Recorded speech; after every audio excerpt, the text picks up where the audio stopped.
31 دسمبر قریب ہے اور 31 دسمبر نیو ایئر نائٹ کے موقع پر بہت سے لوگ غیر شرعی کام کرتے ہیں، آتش بازی کرتے ہیں اور شراب نوشی کرتے ہیں، فائرنگ کرتے ہیں، سلنسر وغیرہ نکال کر لوگوں کو تکلیف دیتے ہیں۔ تو اس انداز سے خوشی منانا، نیو ایئر نائٹ منانا، اس حوالے سے شریعت کیا حکم لگاتی ہے اور کیا خوشی کس انداز سے منائی جائے، اس حوالے سے ارشاد فرما دیں۔ کسی بھی جائز معاملے پر خوشی منانے پر شریعت پابندی نہیں لگاتی ہے، صحیح، لیکن خوشی منانے میں یہ بات ضرور ہے کہ خوشی منانے میں کوئی ایسا طریقہ جس میں شریعت کی خلاف ورزی ہے تو وہ طریقہ اختیار کرنا ناجائز ہے۔ جیسے شادی کی خوشی ہوتی ہے اور شادی میں یقیناً جو ہے وہ سب عزیز و اقارب رشتہ داروں کو خوشی ہوتی ہے اور یہ خوشی کا موقع ہوتا ہے اور اس موقع پر خوشی کا اظہار بھی کرنا چاہیے۔ لیکن اب اگر کوئی اس خوشی کو ناجائز طریقے سے منائے، معاذ اللہ گانے باجے کی محفل سجا کر، شرابوں کے دور چلا کر، یا ڈھول ڈھمکے یا موسیقی یا اس طرح کی محفلیں جما کر، تو ظاہر ہے کہ جو خوشی منانے کا طریقہ ہے یہ ناجائز ہے اور یہ اللہ پاک کی ناراضگی کا ذریعہ ہے۔ اسی طرح پہلی بات تو یہ ہے کہ نیو ایئر نائٹ کی خوشی کس بات کی ہے۔ پہلے تو بندے کو اپنا احتساب کرنا چاہیے کہ یہ جو سال گزرا ہے، اس سال میں اس نے کون سے ایسے نیک اعمال کیے ہیں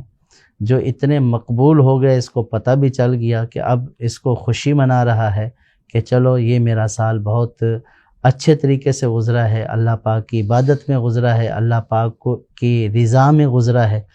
وہ تو جو ہے وہ خوشی منانا اس کا ایک حق بھی بنتا ہے جب کہ وہ جائز طریقے سے منائے۔ یہاں ہمارا حال تو یہ ہے کہ ہمارا سارا سال اور سال کا بلکہ اکثر حصہ جو ہے وہ گناہوں میں، نافرمانیوں میں گزرتا ہے۔ بس ہمیں ایک جو ہے وہ نئے سال کے آنے کی خوشی ہوتی ہے، نہ اپنا احتساب ہوتا ہے، نہ یہ فکر ہوتی ہے کہ نئے سال میں ہم نے کیا کرنا ہے، بلکہ نئے سال کی آمد کے ساتھ ہی گناہوں کا کھاتہ کھول دیا جاتا ہے۔ حالانکہ اچھی فعال تو یہ ہے کہ نئے سال کو اللہ پاک کی عبادت کے ساتھ، ذکر و فکر کے ساتھ، کسی ایسی محفل میں بیٹھ کر کہ جہاں اللہ پاک کی یاد ہو، جہاں رسول اللہ صلی اللہ تعالیٰ علیہ وسلم کا ذکر ہو، قرآن پاک کی تلاوت ہو، نعت خوانی ہو، مدنی مذاکرہ، بیان، اس طرح کے امور میں ہمیں جو ہے وہ نئے سال کا استقبال کرنے چاہیے، اس دعا کے ساتھ کہ یا اللہ میں نیکی سے جو ہے وہ ابتدا کر رہا ہوں، تو مجھے سارا سال اسی طرح نیک عمل کی توفیق عطا کر۔ لیکن بدقسمتی یہ ہے کہ جو ہے نہ پچھلے سال کا پتہ، نہ اگلے سال کی جو ہے وہ پرواہ کہ ابتدا کس سے ہو رہی ہے، اور پھر شرابوں میں، فحاشیوں میں اور اس طرح کے دیگر یعنی ایسے برے کام کہ جو سارا سال بھی جو ہے وہ بندہ نہیں کرتا، تو اس طوفان گناہ میں وہ بھی بہہ جاتا ہے۔ تو اللہ پاک سے ڈرنا چاہیے، اللہ پاک سے توبہ کرنی چاہیے اور اللہ پاک سے توفیق طلب کرنی چاہیے کہ یا اللہ میری آنے والی زندگی، میرا آنے والا سال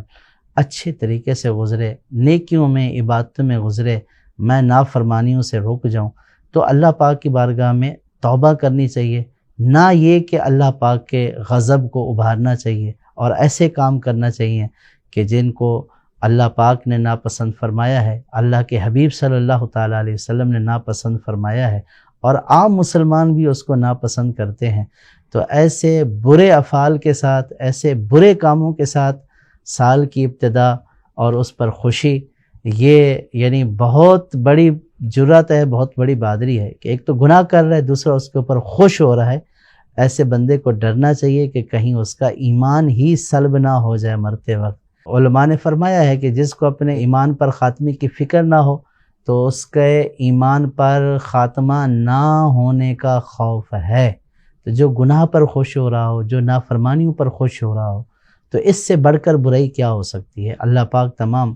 مسلمانوں کو اس طرح کے برے کاموں سے محفوظ فرمائے۔